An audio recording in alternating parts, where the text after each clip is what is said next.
Hi, this is Dr. Deborah, and back with another green smoothie recipe. And I got thinking today, I'm kind of like a WYSIWYG editor. What you see is what you get. I really am a veterinarian. I've been out summer time in Arizona, almost summer, it's June, and so it's hot, it's dry, it's windy, and so you won't see a bunch of makeup because it would sweat and melt off me.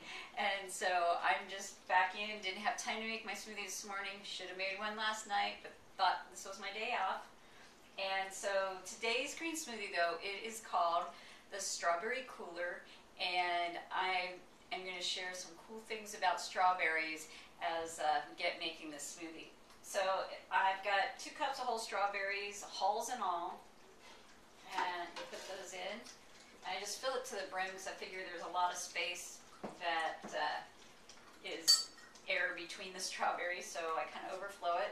And then this is a small mango, one of those Atulfo mangoes, and I'm going to put that in.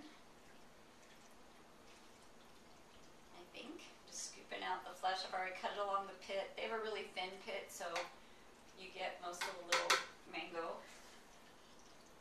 is edible. And so we're going to just scoop it in.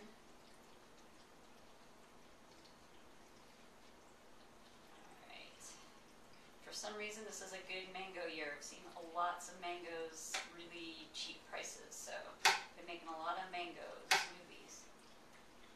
Okay, so there's that. And then I've got a lime. It's a whole lime, believe it or not. It's just peeled already. So I'm going to put that in, and I'm going to add about ½ a cup of water to start. And I'm going to blend. Like strawberries in is sometimes your smoothie does not come out a pretty color unless you use light colored greens. Got some spinach from the local farmer's market. No, actually, take it back. I put it in a farmer's market bag, but it is organic spinach from the grocery store. Okay, so we're finishing that off.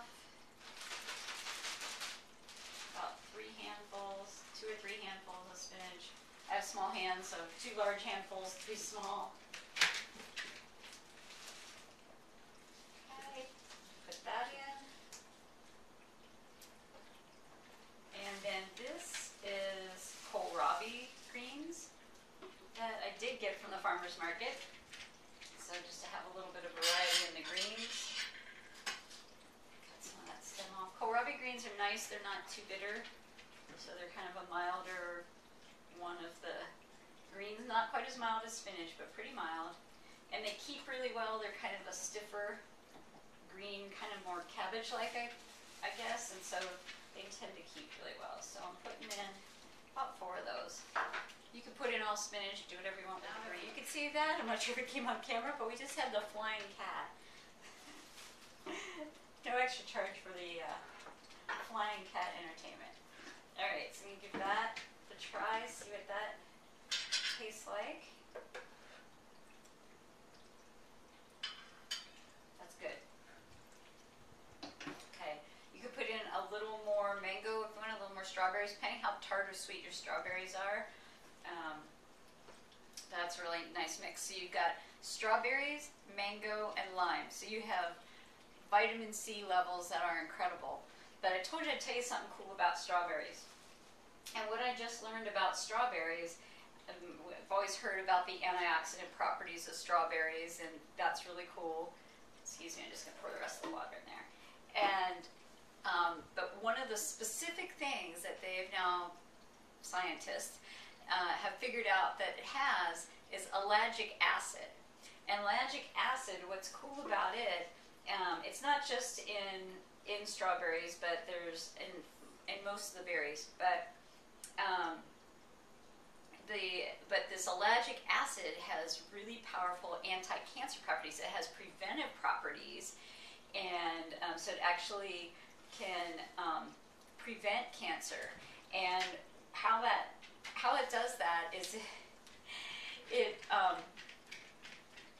can actually prevent liver cancer cells from forming. So that's specifically for liver cancer. The other cancers it's good for are breast, esophagus, skin, colon, prostate, and pancreas. And pancreatic cancer is just a really bad cancer. Not that there's a good cancer, but some are worse than others. And we have the Border Collie cat show. And then, this is definitely real life. Oh, oh. Okay, this way. There we go. Okay, so ellagic acid. Okay, so what it does, it prevents the destruction of this specific genes. Cancer cells try to attack specific genes that are pro-healthy cells, and it actually prevents the destruction of this p53 gene. And the other thing it does is it binds with cancer-causing molecules, rendering them inactive, and I think that's also super cool. So this ellagic acid is very magic. Excuse me. And again, it significantly reduces liver cancer cells. So it's very cool for anti-cancer activity. The other thing is that this ellagic acid also helps with keeping blood sugar even. It prevents this sharp rise in blood sugar by slowing the rate of digestion of starchy foods. So that's really cool, and so it also can actually help and regulate blood sugar and prevent type 2 diabetes by keeping it regulated and having your insulin work better. So lots of distractions today, but ellagic acid, magical part of strawberries. One of the things. There's many other great things in strawberries. What I'm trying to do is just bring out some really cool nutrition fact on each of these smoothie recipe videos. And if you want to learn more and you want to have more recipes, you can go to greensmoothiedietplan.com, and you'll find that I just keep adding recipes to that. And then you can actually click on apple, see all the apple recipes, orange, whatever it is. And I'm also going to start adding in, you can click on anti-inflammatory, anti-cancer, and go to the smoothies that are really good for that. So some really cool information. I love researching and finding out. I know these things make me feel good, but finding out why and just how powerful God's pharmacy is just so cool. So again, strawberries, ellagic acid. This is the strawberry cooler, which is great for this time of the year in Arizona, and I guess I'm going to pour some of it on the floor today. So I'm going to mop up my mess and drink my smoothie, and I hope to see you on another video. This is Dr. Deborah. Bye-bye for now.